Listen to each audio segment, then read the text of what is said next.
Assalamualaikum warahmatullahi wabarakatuh. Bismillahirrahmanirrahim. Alhamdulillahi rabbil alamin. Wassalatu wassalamu ala asrafil anbiya'i wal mursalin. Sayyidina wa habibina wa syafi'ina wa maulana Muhammad wa ala alihi wa ashabihi ajma'in. Subhanaka la ilma lana illa ma 'allamtana innaka antal alimul hakim. La haula wa la quwwata illa billahil aliyil azim. Amma ba'du.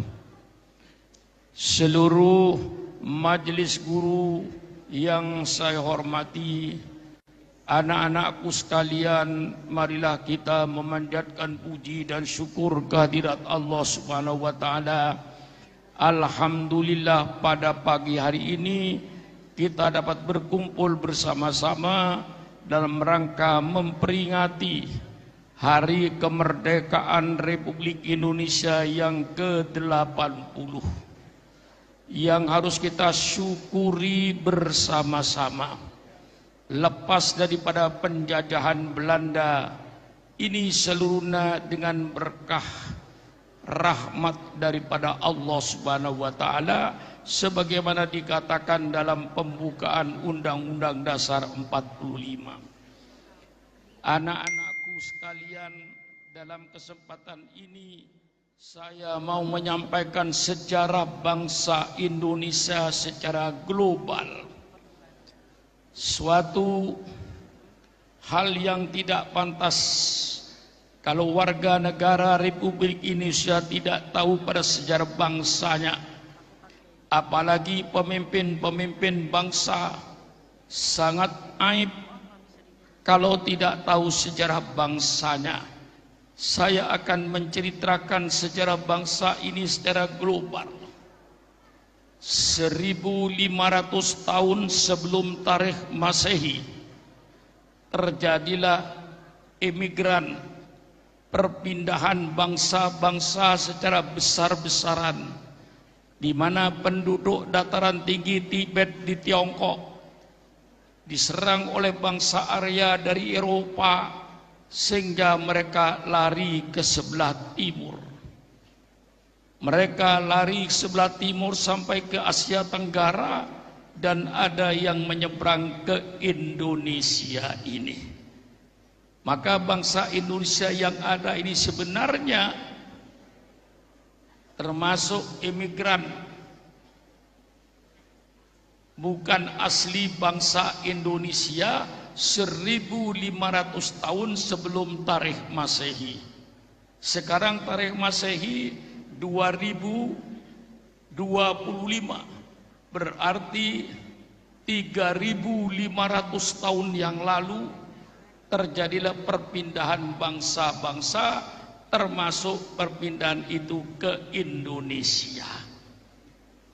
Zaman itu masih disebut zaman batu, karena semua peralatan yang dipakai adalah dari batu, belum mengenal besi. Hidupnya waktu itu bangsa Indonesia dari hutan ke hutan. Kalau hutan ini sudah habis penghasilannya, pindahlah ke hutan lain, pindahlah ke hutan lain selama masih ada hutan yang ada penghasilannya. Akhirnya mereka mulai membikin perkampungan dengan mengadakan pertanian. Itu nenek moyang kita yang disebut zaman batu. Keyakinan mereka pada waktu itu disebut animisme dan dinamisme. Animisme itu percaya kepada ruh-ruh orang yang mati. Dinamisme itu percaya pada benda-benda yang ada kekuatannya. Itu animisme dan dinamisme. Itu keyakinan nenek moyang kita 1500 tahun yang lalu sebelum tarikh Masehi. timbullah perkembangan dengan jalannya waktu, maka mereka mulai membuat perkampungan hidup menetap. Itulah keadaan kita 1500 tahun yang lalu. Dengan perjalanan waktu di Indonesia ini, maka pada abad ke-7 mulai berdiri kerajaan Majapahit, kerajaan Sriwijaya di Palembang. Itu pengaruh dari India, agama yang datang dari India, agama Hindu, sehingga pada waktu berdirilah kerajaan Sriwijaya. Dengan perjalanan waktu, agama Hindu masuk ke Pulau Jawa, maka di Pulau Jawa banyak kerajaan-kerajaan Hindu pada waktu itu. Zamannya Empu Sendok, zamannya Erlangga, dan lain-lainnya, sampai kepada kerajaan Singosari yang merupakan kerajaan yang beragama Hindu pada waktu itu. Disitulah perkembangannya. Sekitar tahun 1200-an masuklah Islam ke Indonesia. Maka Indonesia sebelum penjajahan Belanda itu diperintah oleh kesultanan-kesultanan. Sepanjang Sumatera sebelah timur itu kesultanan semua. Yang mengatur pemerintahan di daerah Kalimantan pun kesultanan, di Maluku pun kesultanan, Sultan Ternate, Sultan Tidore. Maka waktu itu sebelum Belanda masuk ke Indonesia, Indonesia ini dikuasai oleh sultan-sultan, menunjukkan bahwa mayoritas Indonesia dipimpin oleh umat Islam. Kemudian sekitar tahun 1500-an masuklah Belanda mendarat di Banten, timbullah penjajahan Belanda yang ingin menguasai Indonesia ini. Belanda untuk menaklukkan sultan-sultan ini dengan cara belah bambu. Orang kalau membelah bambu, sebelahnya diinjek, satunya diangkat, setelah pisah bambu itu kedua-duanya dilempar. Itu politik teori Belanda menghancurkan kesultanan-kesultanan di Indonesia. Ada sultan yang dipuji-puji, diangkat oleh Belanda sehingga menjadi sekutu Belanda. Ada kesultanan yang diinjek.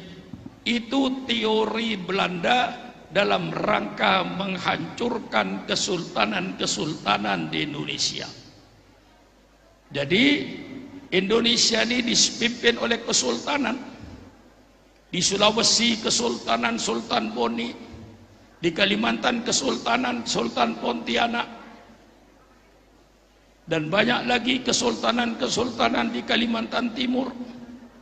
Di Jawa juga dikuasai oleh kesultanan-kesultanan termasuk Sultan Agung, dan seterusnya dan seterusnya. Akhirnya karena penindasan Belanda yang begitu kejam, apalagi setelah berdirinya VOC, Perserikatan Pedagang Belanda, pada tahun 1602, disitulah kekejaman Belanda mulai memuncak. Diadakan kultur stelsel, tanam paksa, yang menentukan orang bertani Belanda dan hasilnya diangkut oleh Belanda. Kau harus tanam ini, kau harus tanam ini, kau harus tanam ini, sehingga para petani mengikuti Belanda dan hasilnya dibawa oleh Belanda ke negerinya. Dari kekejaman-kekejaman inilah akhirnya timbul perasaan bangsa Indonesia ingin merdeka. Tahun 1825 terjadilah perang yang disebut Perang Diponegoro. Itu permulaan perang melawan Belanda. Kemudian disusul peperangan. Terjadilah Gerakan Nasional Republik Indonesia. Dengan Sumpah Pemuda pada tahun 28, itu menyatukan bangsa Indonesia Kemudian mereka terus melawan Belanda dari tahun ke tahun, sehingga berakhirlah pada tanggal 17 Agustus 1945 bangsa Indonesia menyatakan kemerdekaannya. Oleh sebab itu, seluruh anak bangsa Indonesia harus menyadari bahwa negara Republik Indonesia ini merdeka bukan hadiah dari Belanda. Republik Indonesia merdeka bukan hadiah dari Jepang. Kemerdekaan Republik Indonesia dibangun di atas aliran darah bangsa Indonesia. Republik Indonesia dibangun di atas cucuran air mata rakyat Indonesia. Berapa juta anak yang menjadi yatim, berapa juta wanita yang jadi janda karena suaminya gugur di medan perang.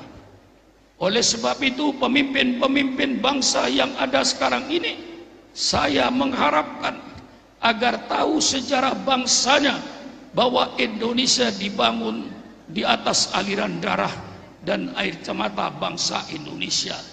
Mengapa mereka berjuang? Rela mati di medan perang, rela istrinya jadi janda, rela anaknya jadi yatim, karena mereka ingin bebas dari penjajahan Belanda yang menindas itu. Kita ingin menjadi bangsa yang merdeka, agar seluruh kekayaan alam yang kita miliki dinikmati oleh bangsa Indonesia. Inilah tujuan kemerdekaan, untuk membentuk manusia bangsa Indonesia yang adil, makmur, sentosa. Ini yang dicita-citakan oleh bangsa Indonesia ini. Maka pemimpin-pemimpin bangsa harus menyadari tujuan dari kemerdekaan ini. Kita selalu akan mencari pemimpin-pemimpin yang sesuai dengan apa yang diajarkan dalam agama.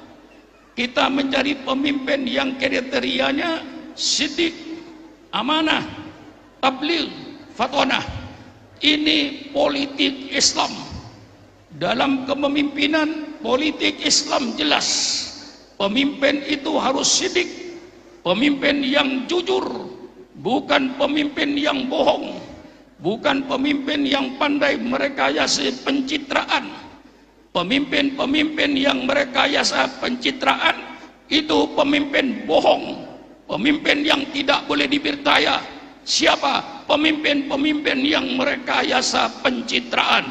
Itu adalah suatu kedustaan publik yang tidak boleh kita biarkan. Cari pemimpin yang jujur. Ini dalam politik Islam. Jujur dalam perkataan, jujur dalam perbuatan. Bukan hanya perkataannya, pidatonya yang berapi-api, tapi kenyataannya omong kosong. Bukan itu yang kita cari. Kita cari pemimpin yang adanya satu ucapan dan perbuatannya. Itu pemimpin yang jujur, pemimpin yang siddiq, yang menyampaikan kebenaran. Kami merdeka berjuang, ingin mempunyai pemimpin yang amanah, pemimpin yang terpercaya, bukan pemimpin yang berkhianat, yang menjual kekayaan alam ini kepada bangsa asing, sehingga kekayaan alam tidak dinikmati oleh bangsanya sendiri. Justru kekayaan Indonesia dinikmati oleh bangsa-bangsa asing. Itulah pemimpin-pemimpin yang berkhianat terhadap bangsanya. Jangan menjadi pemimpin yang berkhianat. Semua kekayaan alam yang dimiliki oleh bangsa ini kelola pemerintah, oleh pemerintah sendiri. Jangan diserahkan pada investor asing. Kekayaan alam ini kelola sendiri oleh pemerintah untuk kepentingan rakyat Indonesia. Inilah tujuan kemerdekaan yang mereka rela menjadikan istrinya janda, mereka rela jadi anaknya jadi yatim, karena untuk kepentingan bangsanya. Cari bangsa yang amanah. Saya teringat pidatonya Bung Karno Saya itu kalau pidato termasuk pengagum Bung Karno, walaupun saya bukan orangnya Soekarno, tapi saya pengagum pidato Bung Karno. Presiden Soekarno pernah berkata kepada bangsanya, kekayaan alam ini kalau tidak bisa dikelola oleh kita sekarang, biarkan saja kekayaan alam ini sebagai celengan, sebagai simpanan untuk anak cucu, sehingga nanti kekayaan alam itu dikelola oleh anak cucu kita. Pesan Bung Karno, kekayaan alam jangan diserahkan kepada investor asing. Kalau kekayaan alam diserahkan kepada investor asing, maka nanti bangsa Indonesia akan jadi ayam yang mati kelaparan di lumbung padi, dan akan menjadi itik yang mati kehausan di sungai. Itulah nantinya bangsa Indonesia. Mengapa menjadi ayam yang mati kelaparan di lubung padi? Mengapa menjadi itik yang mati kehausan di sungai? Karena kekayaan bangsa ini tidak dinikmati oleh bangsanya, tapi dinikmati oleh bangsa asing. Inilah pemimpin-pemimpin yang pengkhianat kepada bangsa Indonesia ini. Ini saya nyatakan ke generasi muda ini, agar betul-betul kita perjuangkan kemerdekaan ini sesuai dengan tujuan. Maka pemimpin yang kita inginkan pemimpin yang jujur, pemimpin yang kita inginkan pemimpin yang amanah, yang terpercaya, tidak mengkhianati rakyatnya. Kita mencari pemimpin yang tabligh, yang selalu menyampaikan kebenaran, bukan menyampaikan kebohongan. Yang dikatakan dengan yang di lapangan tidak sama. Itulah pemimpin-pemimpin yang bohong. Mulutnya manis, tapi lihat di lapangan kayak apa. Kami menginginkan pemimpin yang tabligh, pemimpin yang selalu transparan, menyampaikan laporan apa adanya. Kita menginginkan pemimpin yang fatonah, pemimpin yang cerdas, pemimpin yang menguasai baik politik nasional maupun politik internasional. Jangan memilih pemimpin yang plonga-plongo, tapi pilihlah pemimpin yang cerdas. Kalau pemimpinnya cerdas, rakyatnya dalam kesulitan-kesulitan, dengan pemimpin yang cerdas, insya Allah bisa mencari solusi untuk mengeluarkan kesulitan-kesulitan rakyatnya. Kita doakan, mudahlah pemimpin-pemimpin yang ada sekarang ini menjadi pemimpin yang siddiq, menjadi pemimpin yang amanah, menjadi pemimpin yang tabligh, menjadi pemimpin yang cerdas, bukan pemimpin yang plonga-plongo, tapi pemimpin yang betul-betul mengerti persoalan rakyatnya, persoalan bangsanya, baik politik nasional dan maupun internasional. Ini kita harapkan. Maka seluruhnya dalam kesempatan ini saya berdoa, ya Allah, berikanlah kami pemimpin-pemimpin yang jujur. Ya Allah, berikan kami pemimpin-pemimpin yang amanah. Ya Allah, berikan kami pemimpin yang tabligh. Ya Allah, berikanlah kami pemimpin yang cerdas, yang mengerti persoalan bangsanya dan persoalan internasional. Ini harapan saya. Mudah-mudahan Allah memberikan taufik dan hidayah kepada pemimpin-pemimpin kami yang ada sekarang ini, sehingga kami dapat menuju kepada baldatun thayyibatun wa rabbun ghafur.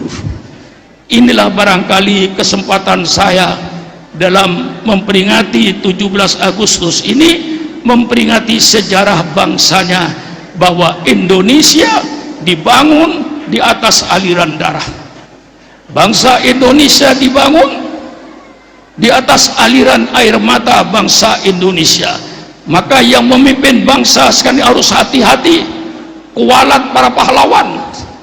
Dan alhamdulillah, yang terbesar kontribusinya terhadap kemerdekaan ini, insya Allah umat Islamlah yang terbesar. Maka pemerintah harus tahu bahwa umat Islamlah yang terbesar kontribusinya terhadap negara ini. Subhanallah, subhanallah. Sering saya katakan, kalau saudara ingin tahu sejauh mana kontribusinya umat Islam terhadap kemerdekaan ini, persilakan pemerintah adakan sensus kuburan. Tapi yang saya minta bukan kuburan umum yang disensus. Alhamdulillah, seluruh kabupaten se-Indonesia mempunyai tanda pahlawan, taman pahlawan. Di Bogor ada taman pahlawan, di Bekasi ada taman pahlawan, di Cianjur ada taman pahlawan, di Tegal ada taman pahlawan, di Pekalongan ada taman pahlawan, di Jawa Timur seluruh kabupaten mempunyai taman pahlawan. Tolong pemerintah adakan sensus kuburan. Datang ke taman pahlawan itu, periksa namamu siapa, agamamu apa, namamu siapa, agamamu apa, namamu siapa, agamamu apa, namamu siapa, agamamu apa. Saya yakin 99% darahnya umat Islam untuk NKRI.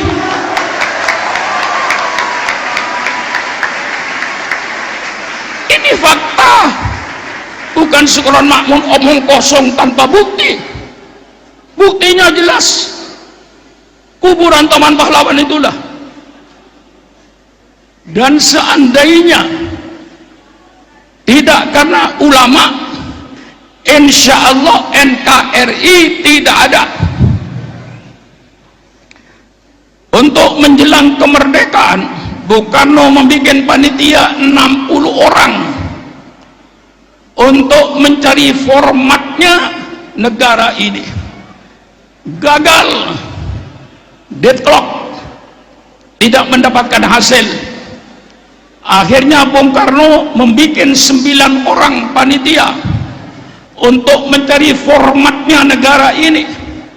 Di antaranya Bung Karno, Bung Hatta. Dari Katolik diwakili oleh A.A. Maramis, termasuk Kahar Mudzakkir, termasuk juga Pak Wahid Hashim, termasuk juga Pak Yani. Ini semuanya 9 orang itu menggodok. Akhirnya terjadilah rumus yang disepakati dan ditandatangani oleh semua pihak, baik nasionalis dan agamis, yang melahirkan perumusan negara Republik Indonesia berdasarkan ketuhanan dengan kewajiban menjalankan syariat Islam bagi pemeluk-pemeluknya. Yang tidak memeluk Islam tidak usah menjalankan. Saya ulang sekali lagi, bunyi kesepakatan ini: negara Republik Indonesia berdasarkan ketuhanan dengan kewajiban menjalankan syariat Islam bagi pemeluk-pemeluknya. Ini format yang diperoleh, yang dikenal dengan Piagam Jakarta. Nah, ini yang sekarang sudah nggak tahu, yang muda-muda ini Piagam Jakarta ini cuman ngomong Piagam Jakarta. Apa Piagam Jakarta itu? Piagam Jakarta berbunyi, negara Republik Indonesia berdasarkan ketuhanan dengan kewajiban menjalankan syariat Islam bagi pemeluk-pemeluknya. Ini jelas. Tanggal 17 Agustus ketika proklamasi dibacakan tadi itu, format negara masih berbunyi, negara Republik Indonesia berdasarkan ketuhanan dengan kewajiban menjalankan syariat Islam bagi pemeluknya. Apa yang terjadi? Jam 3 sore datanglah utusan dari Angkatan Laut Jepang yang mengatasnamakan Indonesia Timur. Apa benar apa tidak mengatasnamakan Indonesia Timur, Allahu a'lam. Tapi kolonel Jepang itu datang kepada Bung Hatta, kalau 7 kata ini tidak dicabut, Indonesia Timur tidak ikut. Berarti Indonesia Timur akan mengadakan proklamasi sendiri. Pecah pecahlah negara ini jadi dua, Indonesia Timur, Indonesia Barat. Maka tanggal 18 Agustus Bung Hatta mengumpulkan kembali 9 orang ini minus Bapak Wahid Hashim. Dia pulang ke Jawa Timur kalau dianggap persoalan sudah selesai. Lalu pada tanggal 18 Agustus bermusyawarah, dicabut atau tidak dicabut 7 kata itu. 7 kata itu yang berbunyi berdasarkan ketuhanan yang Maha Esa, yang harus dicoret dengan kewajiban menjalankan syariat Islam bagi pemeluknya. 7 kata ini minta dicoret. Kalau tidak dicoret, Indonesia Timur tidak ikut. Dalam keadaan yang genting semacam itu, supaya Indonesia tidak pecah jadi dua, demi NKRI, tokoh-tokoh Islam dengan rela berkorban mencabut 7 kata ini. Kemudian 7 kata ini diganti oleh kata-kata Maha Esa, lalu berbunyi negara Republik Indonesia berdasarkan ketuhanan yang Maha Esa, titik. Itu tanggal 18 Agustus. Ini pengorbanan umat Islam. Seandainya waktu itu umat Islam, para ulama, para tokoh Islam tidak mau mencabut 7 kata ini, insya Allah NKRI tidak ada. Yang ada Republik Indonesia Timur dan Republik Indonesia Barat. Ini satu pengorbanan. Sehingga Bung Karno pada bulan Juli ketika mengadakan dekret presiden, karena Dewan Konstituante, dewan yang akan membentuk undang-undang negara gagal, tidak bisa mengambil keputusan, maka Bung Karno datang dari Jepang langsung mengadakan dekret presiden. Apa kata Bung Karno? Negara Republik Indonesia kembali kepada Pancasila dan Undang-Undang Dasar 45 yang dijiwai oleh Piagam Jakarta. Ini yang dilupakan oleh orang sekarang ini. Saya bangkitkan ini, saya buka rahasia ini. Bung Karno menyatakan bangsa itu kembali pada Pancasila dan Undang-Undang Dasar yang dijiwai oleh Piagam Jakarta. Piagam Jakarta berbunyi negara Republik Indonesia berdasarkan ketuhanan dengan kewajiban menjalankan syariat Islam bagi pemeluk-pemeluknya. Jadi kalau kita kembali kepada Pancasila dan Undang-Undang Dasar 45 yang dijiwai, sekali lagi, yang dijiwai oleh Piagam Jakarta, maka hendaknya kita sekarang ini, mari kita hidupkan ajaran Islam ini, kita kembangkan, dan ini menjadi jiwa daripada bangsa Indonesia yang kembali kepada Pancasila dan Undang-Undang Dasar 45.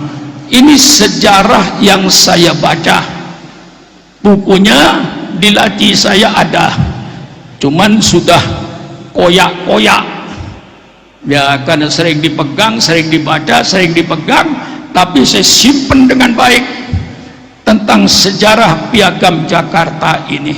Inilah anak-anakku, maka mari kita yang sudah kembali kepada Pancasila, Undang-Undang Dasar 45 yang dijiwai oleh Piagam Jakarta, mari kita seluruhnya hidup rukun, bangsa Indonesia yang pluralistik, hidup rukun antar umat beragama, hidup damai antar umat beragama.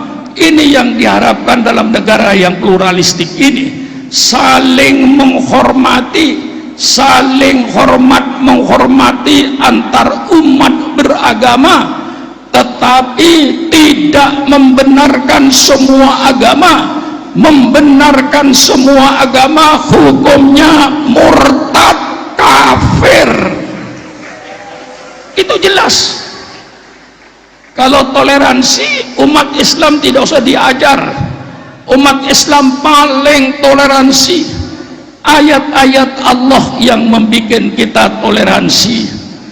La tasubbul ladina yad'una min dunillah fayasubbullah adwan biwari ilmin. Hai orang-orang yang beriman, engkau jangan menghina, engkau jangan mencela orang-orang yang menyembah kepada selain Allah, karena nanti mereka akan menghina Allah. Timbullah permusuhan di antara kalian. Hidup rukun antar umat beragama, saling hormat menghormati antar umat beragama, saling harga menghargai antar umat beragama, tapi bukan membenarkan semua agama. Membenarkan semua agama hukumnya kafir, murtad. Ini saya katakan apa adanya dalam akidah Islam ini. Mari kita hidup rukun, hidup damai. Semua agama benar menurut pemeluknya masing-masing. Sekali lagi, semua agama benar menurut pemeluknya masing-masing. Oleh sebab itu, marilah kita hidup toleransi, hidup rukun, hidup damai antar umat beragama, saling hormat menghormati, saling harga menghargai antar umat beragama. Jangan bermusuhan, hidup rukun, hidup damai dalam kesatuan bangsa Indonesia. Ini anak-anakku yang selalu saya kembangkan tentang pluralistik. Alhamdulillah, tanpa saya suruh. Ini guru-guru ini, siapa yang nyuruh berpakaian kebangsaan ini? Ini semua guru. Boleh lihat yang pakaian Betawi ada, berdiri. Yang berpakaian Melayu berdiri. Yang berpakaian Jawa, mana Ustadz berpakaian Jawa? Nah, berdiri. Yang berpakaian Kalimantan, termasuk Dayak, ada. Yang berpakaian Melayu, oh sudah. Nah, ini semuanya berpakaian daerah ini. Yang berpakaian Madura,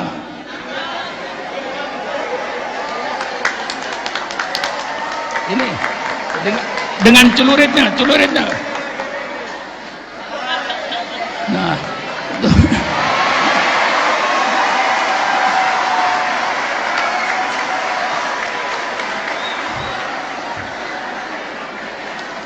ini kita tunjukkan Bhinneka Tunggal Ika. Walaupun kita berbeda-beda, tapi kita satu bangsa, bangsa Indonesia. Ini nanti dikira disuruh saya guru-guru ini. Saya nggak nyuruh. Itu kesadaran sendiri untuk menunjukkan pada para santri tentang Bhinneka Tunggal Ika ini. Pakaian mana yang belum saya sebut? Hah? Pakaian NTT berdiri. Mana yang belum saya sebut? Pakaian suku Dayak, pakaian Lampung, mana? Nah, ini lengkap. Ini namanya Yesus Bhinneka Tunggal Ika. Bhinneka itu beraneka ragam, tapi satu bangsa Indonesia. Berbeda agama, berbeda suku, saling hormat menghormati, hidup rukun dan damai di Indonesia. walaupun berbeda agama, berbeda suku, tapi hendaknya kita satu bangsa, bangsa Indonesia.